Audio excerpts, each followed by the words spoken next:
안녕하십니까, 임 소장입니다. 23년도 2월 소식, 부동산 소식을 전해드리도록 하겠습니다. 6월 달에 그렇게 큰 소식은 없었는데, 이제 3기 신도시 추가로 해서 평택 지제역 쪽에, 우리 평택 쪽에 고덕 신도시가 있는데, 이건 송탄역 그 서측 방향이죠. 거기에 이제 삼성 파운드리 그 반도체 120조 투자한 데가 거기 지금 자리 잡고 있고 공사를 하고 있고, 그건 이제 거의 국제도시죠. 고덕은 국제도시가 마무리되고, 이번에 그 발표가 났습니다. 이제 그 밑에 지제역 KTX, 경부 KTX가 내려가는 평택역 지제역이 있고, 이제 우리가 수서역에서 SRT라고 그러죠. SRT가 동탄2, 판교, 여기 용인, 기흥 있죠. 기흥 또 그 다음에 이제 그 동탄2, 이렇게 해서 내려가는 SRT가 만나는 지점이죠. 이렇게 만나는 지점이 지제역인데, 우리 수원까지 내려오는 GTX-T 요 노선도 그쪽으로 이렇게 이제 내려와서 합류할 예정이고, 연장선이. 그 지제역에, 제가 수원역에 있을 때만 해도 평택은 미분양이 무덤이었어요. 그래서 또 지제역 앞쪽으로 영신지구서부터 그 안성 IC, 그 평택 안성 IC 고속도로까지 그 도시개발 사업이 굉장히 많았었는데, 공급이 많다 보니까, 인구 대비해서 공급이 많다 보니까, 미분양이 굉장히 많았죠. 그때 당시 한 5년 전에는 미분양의 무덤이라 그래갖고, 그래서 조금 주춤했던 기억이 있습니다. 조금 조심해야 된다, 힘들다, 이렇게 얘기했고, 그래서 저는 그쪽 평택 지제역보다는 서울하고 가까운 검단 신도시를 택해서 제가 이제 여기에 와 있는 거고. 근데 그 지제역에 3만 1000세대 규모의 신도시, 가 지금 발표가 됐습니다. 그래서 이제 3기 신도시는 추가로 다 이제 발표가 됐는데, 우리 지금 제가 전에도 말씀드렸지만, 신도시 발표는 됐는데, 이제 토지 보상이니 이런 거 문제로 해서 가기까지는 쉽지가 않고, 이미 우리 후반 분양이 끝나고 1년 뒤쯤에 이제 이 우미림 후반 분양하자마자 우미림 분양을 했는데, 6개월 정도 있다가 분양을 했는데, 그 3기 신도시로 계양 테크노밸리가 발표되는 바람에 우미림 한 500개 이상의 포기가 나왔죠. 계약 포기가. 청약 경쟁률은 그래도 굉장히 괜찮았습니다. 한 5대1 정도 나왔고. 어찌됐든 거기에 신도시가 발표가 됐는데, 여러 그 지제역도 있고, 그렇죠. 수원 위에 의왕신도시, 또 수원 옆에 그 비행장, 그 수원 옆에 봉담 신도시, 또 그 수원 비행장 바로 밑에 그 진안 신도시죠. 옛날 그 화성살인 사건으로 유명한 그쪽, 그 태안지구, 그 병점역 태안지구, 그 삼성 반도체 사이에 위에 해당하는 수원하고 바로 이제 그 접해 있는 데죠. 쪽에 이 신도시가 있고, 그 밑으로 이제 평택에 요번에 안성이 아니지, 용인의 그 300조 투자 그 반도체 특화단지, 국가산업단지를 발표했잖아요. 그거에 그 후속 일환으로 이렇게 반도체 도시 해가지고 발표가 됐는데, 아직까지 평택까지는 조금, 좀 멀다. 서울에서 보면. 근데, 그래도 우리가 생각하는 경부 라인, 강남서부터 판교, 그 다음에 이제 수원, 동탄2, 이렇게 이제 반도체 회사가 이제 그 수원에 다 있잖아요. 수원, 기흥 반도체, 수원 바로 밑에 비행장 옆에 화성 반도체, 그 메탄동에 수원 그 본사가 들어와 있고, 이런 상황이고, 이제 그 밑으로는 평택의 파운드리, 120조 투자해서 짓는다는 거, 그 고덕 국제도시에 들어가 있는 파운드리. 그 다음에 그 밑으로는 이제 그 천안 아산에 이미 한 25년 전서부터 우리 수원에 있는 그런 삼성 계열 공장들이 해외로 빠지고 천안으로 다 내려간 상태에서 천안 대방에 그 반도체 후공정을 하는 캠퍼스가 있어요. 배방에. 거기 또 그 라인, 또 이제 LG도 그 경부 라인에 들어가 있습니다.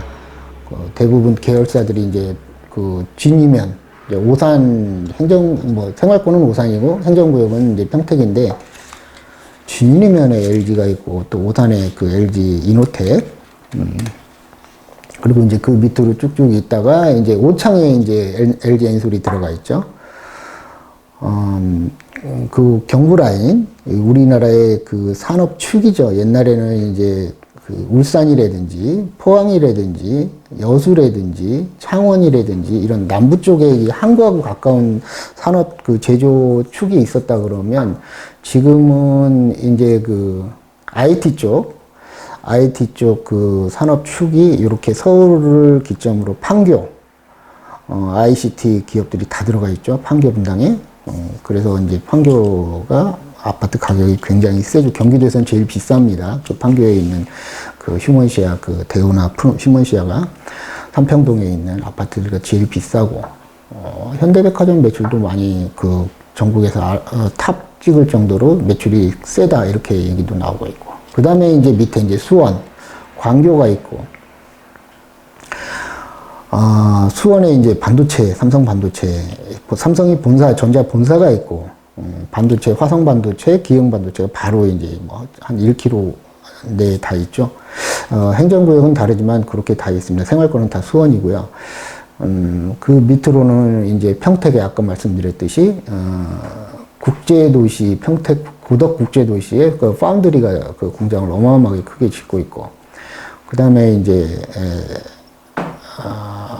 제조, 그 삼성전자 제조 부분은 이제 천안에 많이 내려가 있죠. 천안에 다 내려가, SDI, 뭐, 전기전자 많이 내려가 있고, 배방에 반도체 그 후공정 그 캠퍼스가 있고, 그 다음에 이제 그 바로 배방 위에는 이제 탕정지구라 그래갖고 이제 조그만한 면이었는데, 그게 이제 그 소니 LCD 옛날에 그, 브라운관이 LCD 이제 지금은 이제 OLED로 바뀌었죠. 그리고 소니가 나가고 그냥 삼성이 그 하고 있는 그 세계 최대 공장이죠.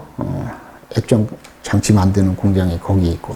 그래서 이게 경부축이고, 경부축에 지금 돈과 인력이 다 모이는 것 같아요. 제가 보기에는 검단 신도시에서 이렇게 바라보면. 그래서 제가 아산에 있다가 사무실을 이제 사무실을 제가 항상 2개씩 운영을 하고 있는데, 아산에 있다가 급하게 화성으로 올라온 이유도 이제 화성이 먼저다, 이 생각 때문에. 그 300조 발표가 나고 나서 제일 먼저 움직인 게 동탄2. 동탄2 신도시가 이제 11만 세대 정도 되는데 어마어마하게 크죠. 거기 아파트 값이 제일 많이 움직였고, 지금도 이제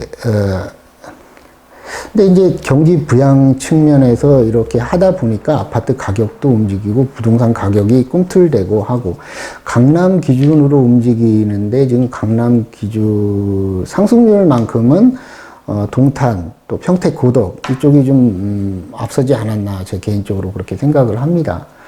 그래서 제가 그 우리 검단 신도시에 오시는 분들한테도 나중에 이제 오르고 나면, 이게 동탄 분들이 많이 하셨는데, 팔고 나서는 무주택자로 해서 수원 쪽으로 가는 거는 맞다, 이렇게 그때 한 4년 전에도 그런 말씀을 제가 많이 드렸었는데, 이제 그런 상황이 된 것 같아요. 그리고 지금 김포 골드라인 문제, 혼잡도 문제, 또 그 계양역에서 그 공항철도로 갈아타면서 그 서울 마곡으로 서울로 진입하려는 우리 검단 신도시 그 입주민들 그 혼잡도 문제가 이제 효과가 나타내는 게 이제 5호선 연장선에 대한 논의가 활발히 되고 있는데, 김포 측에서는 뭐 이렇게 저쪽 그 한강 변을 해갖고 다시 검단 신도시로 들어와서 이런 걸 했는데, 이렇게 되면 이제 많이 돌아오게 되죠.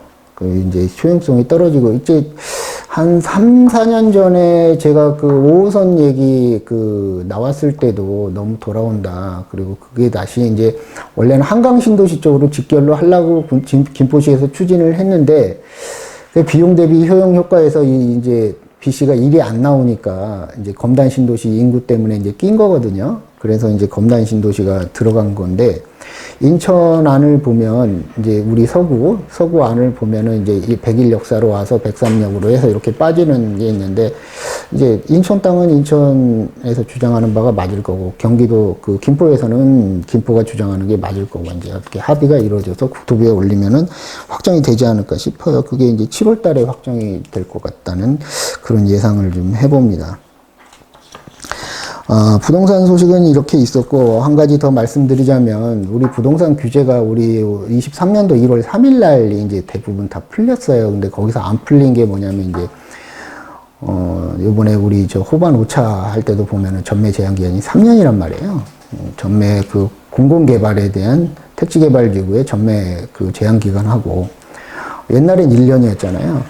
1년에서 이제 규제가 있으면서 3년으로 늘어난 거고, 전매 제한이, 분양권 전매 제한이, 규제 지역은 다 풀렸죠. 다 풀렸고,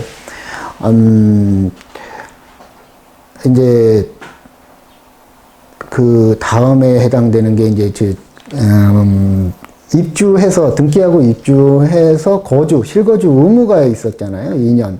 그게 지금 이제 계속 국회에서 논의 중인데, 국회에서 패스가 안 되고 있다. 지금 현 야당의 반대로 해서, 이것까지 풀어주면은, 좀 많이 안 좋다. 이런, 갭 투자가 활성화되고 이러니까 부동산 그런 것 때문에 안 풀어준다는 그런 얘기가 있더라고요. 근데 좀 시간이 지나면 풀릴 것 같아요. 지금 상황이 제가 계속 누누이 말씀드리지만 이 PF 쪽, 부동산 개발 시행하는 PF 쪽이 그 사정이 굉장히 어렵거든요. 이 갑자기 금리가 인상되다 보니까 우리 지금 뭐 주담대 뭐 이런 거는 금리가 가장 싸죠. 뭐 지금 5%대 제가 어저께 이제 대환 대출하면서 5%대 사업자 대출로 받았는데, 보통 지금 주담대 같은 경우는 뭐 카뱅이라든지 인터넷 뱅킹에서는 3%대 후반에서부터 나오니까 신용도에 따라서 다르긴 하지만 4%대 초반 요 정도는 되는 것 같아요. 근데 뭐 잠깐 출렁이긴 하겠지만은 앞으로는 이제 내려가지 않을까 이런 생각을 해봅니다. 그래서 3% 주담대가 3%대에서 3%, 4% 초반 이렇게 되고, 전반적인 이제 그 부동산 시장에 대해서는 이제 일부 끝에서 제가 말씀을 드리겠지만 지금 대출 상황이 그렇습니다. 그래서 대출도 많이 풀리고 했는데 규제가 안 풀리는 것 딱 두 가지. 우리 택지개발지구 신도시 우리 여기에 분양권 전매 제한이 3년으로 나온다 계속. 그리고 실거주 의무가 안 풀렸다 아직도. 그 부분을 말씀드리고 싶고.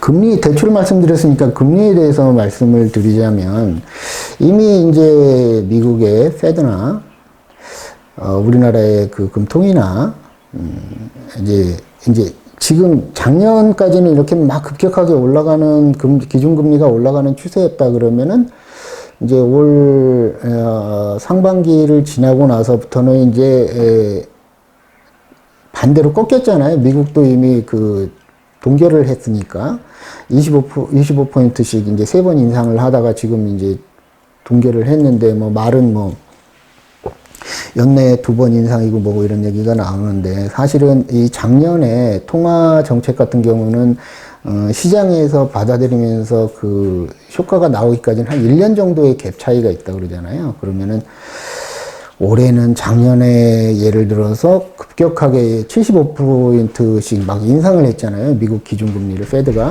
그러면은 그때 작년 요맘때에 그랬던 올렸던 효과들이 이제 그 시장에서 나타난다고 생각하면 그렇고, 강달러 기조로 갔다가 또 올해서부터는 약달러 기조로, 그건 확률 부분에서 제가 말씀을 드리겠지만, 그래서 아주 복잡 다양하게 되고 있지만 그래도 기조가 끊겼다.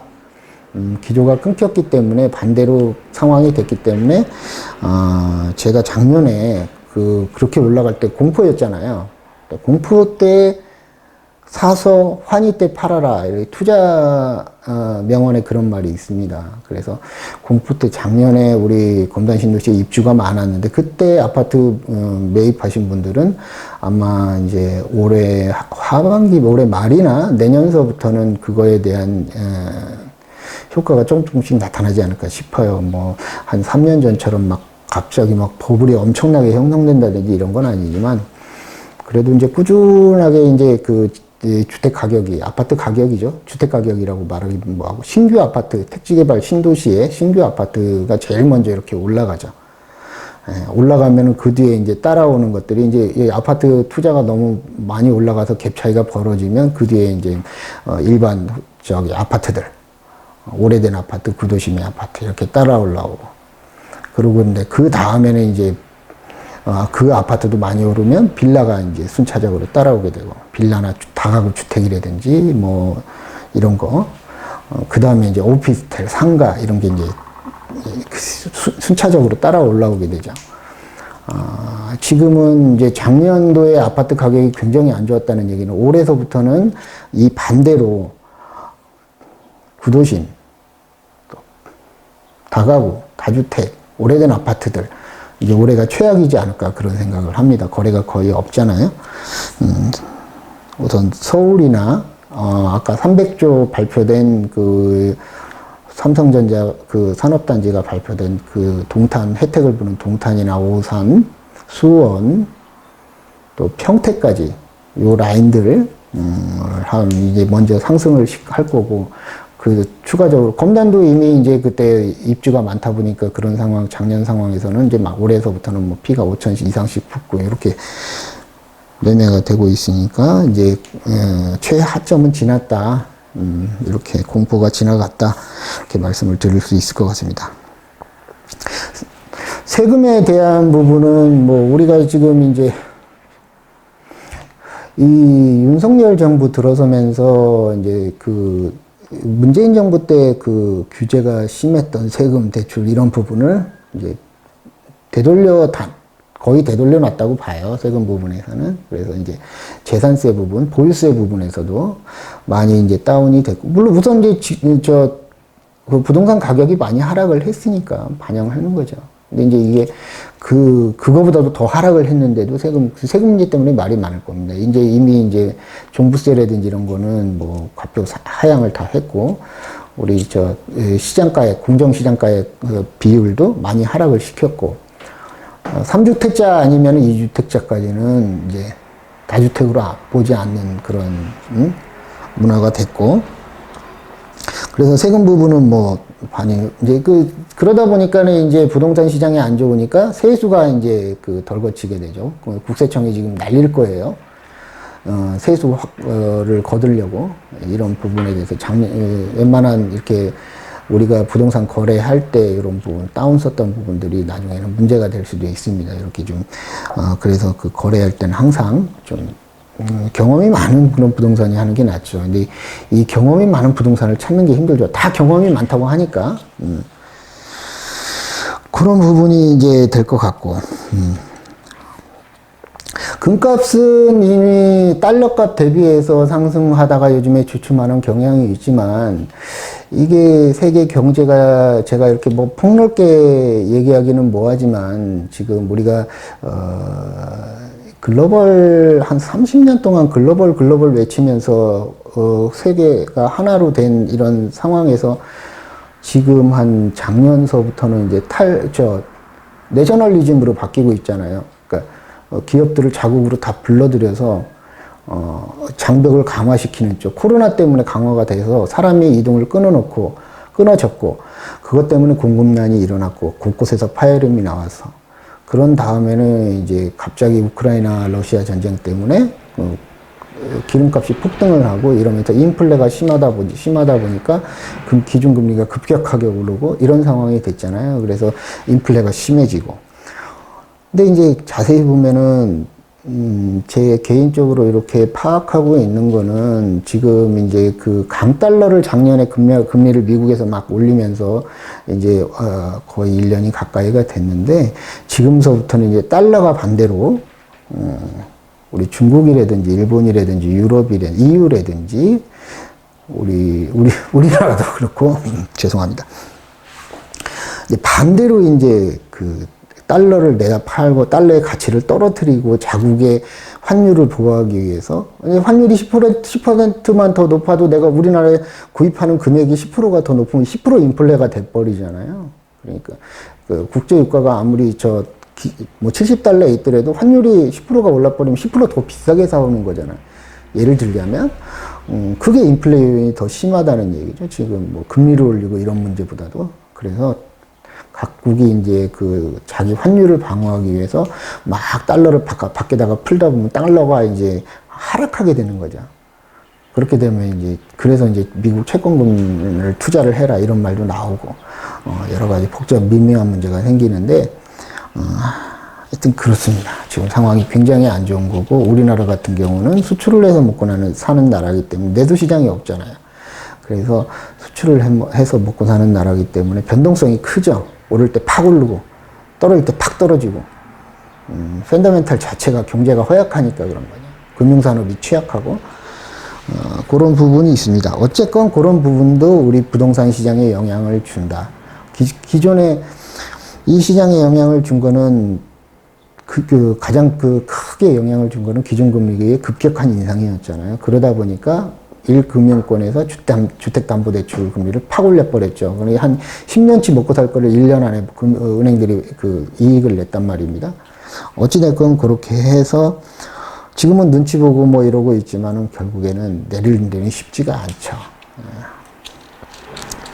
하여튼 그런 상황이다. 그렇습니다. 그래서 지금도 말씀을 드렸지만 이 기준금리의 급격한 상황으로 인해서 그 부동산 공급이 없어지고 수입하는 원재재 가격이 높다 보니까 우리 모든 면에서 부동산 시장 건축 원자재 기자재 가격이 많이 오르게 되고 이러다 보니까 분양을 못 하게 되고 경기가 기준금리가 비싸고 주담대 금리가 비싸다 보니까 우리 중도금 대출 금리도 2배가 됐잖아요. 거의 2배가 됐더라고. 그러다 보니까는 주택을 구입하려고 하는 분들이 멈칫하게 되고 분양이 잘 안 되고 이러다 보니까 기업들도 분양을 잘 안 하고 공급을 못 하는 거죠. 이게 이제 한 2년, 3년 지나고 나면 갖고 있는 사람들이 또 갖고 있는 기존 것들이 폭등을 하게 되죠. 왜 그러냐면은 지금 분양가 우리 후반 오차 같은 경우 4억 이제 뭐 기준층으로 얘기하면 이상되는 것들은 4억대 후반이잖아요. 분양가 자체가. 제가 1차에 살고 있는데 후반 1차가 4억 초반대였어요. 다 이자 내고 뭐하고 그래도. 근데 지금 벌써 한 1억 정도 가까이가 이제 비싸진 거잖아. 아파트인데 똑같은 저긴데.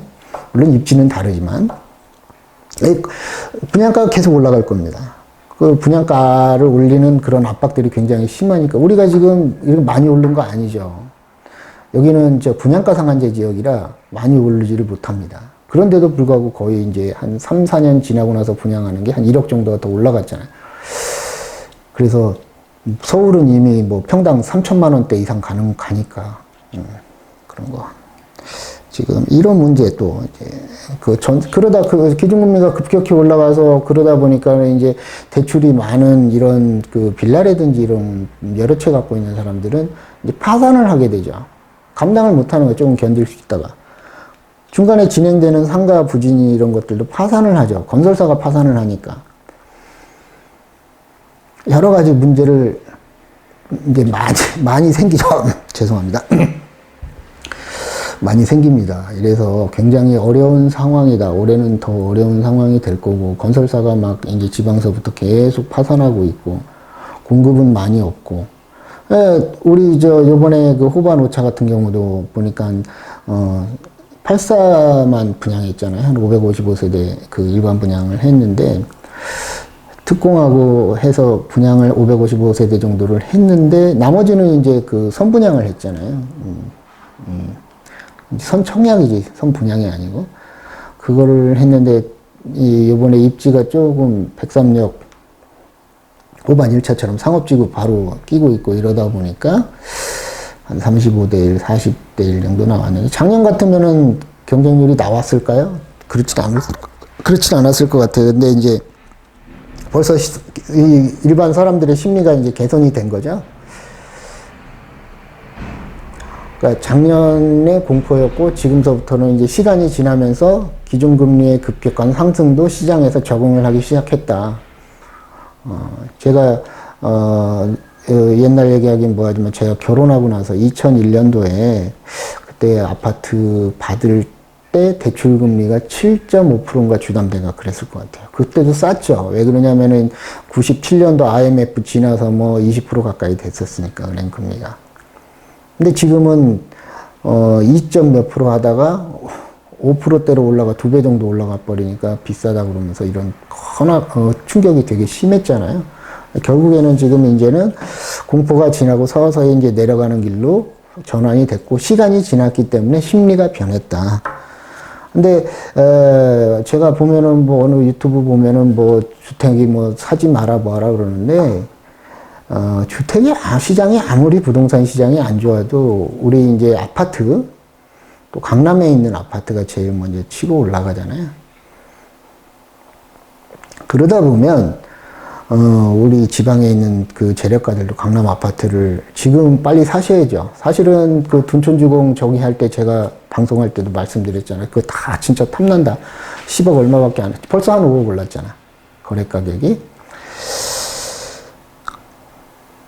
그런 상황이 되다 보면 이제 한 6개월 정도 지나면 서서히 이제 지금 뭐 그 강남, 화성, 평택까지 지금 이제 수원, 화성, 평택까지 지금 이제 상승률이 많이 좋은데 그 이제 퍼지겠죠. 점점 더 시간이 지나면 지날수록 금리를 오르고 내리고의 문제보다 공포에서의 시간이 경과가 되고 지났다. 심리적으로 이제 그 매수할 수 있는 그 급매물들이 다 소진되고 매수하려고 하는 힘들이 생기고 있다. 그래서 우선은 그런 쪽에서 이번에 후반 5차도 경쟁률이 좀 청약 경쟁률이 많이 나오지 않았나 이런 생각을 해봅니다. 아까도 말씀드렸지만 뭐 주택시장에 대해서 부정적인 시선 이렇게 얘기하는 거는 뭐 내년쯤에 투자는 미리 앞서서 하는 거지 내년은 언덕 넘어라고 생각하면 올해 하는 거죠. 작년에 했어야죠. 아파트 투자는. 그러니까 그 사람들이 생각하는 거하고 제가 생각하는 거하고는 다르지만 싸게 사는 게 좋잖아. 싸게 살려면 미리미리 사야지. 한정되어 있는 거를 내가 먼저 선취를 해야지 아무것도 안 하는데 내가 자산이 불어나거나 아파트 가격이 오르거나 이러진 않잖아요. 우선은 양극화가 심해질 거고 오르는 데만 오를 거고 안 오르는 데는 안 오를 거란 말이에요. 근데 신규 신도시 아파트들이 몇 채나 되냐고. 그 많은 아파트 중에서 20%도 안 되잖아요. 그 20%도 안 되는 신규 신도시 아파트들이 주도를 할 거다. 강남 아파트, 서울은 뭐 신도시가 없으니까 그렇게 말씀드리고 이제 조금은 뭐 한 3년 전처럼 막 폭등하거나 그러지는 않았지만 학습 효과 때문에 서서히 이제 올라갈 거다. 그런 예상을 좀 해봅니다. 개인적으로. 앞으로의 시장이 어떻게 될 거냐에 대한 거는 누구도 못 맞추죠. 뭐 데이터를 갖고 맞추는 그런 사람들이 있어요. 그 데이터가 어쩌고 저쩌고. 그건 아니라고 생각해. 그 공포에 대한 시간이 있고 수도권으로 계속 다 몰리잖아요. 전국에서. 부도 수도권으로 다 몰리고. 물리적으로 교통이 발달하고 해도 예를 들어서 부산하고 목포까지 KTX 깔아주니까 뭐가 이득을 봐요? 서울에 있는 그 종합병원들이 이득을 보잖아. 가까우니까 와버리는 거예요. 하여튼 조금은 복잡 미묘하지만 그런 쪽으로 흘러가고 있다. 지금 많이 개선이 돼서 그런 말씀을 드리고 싶습니다.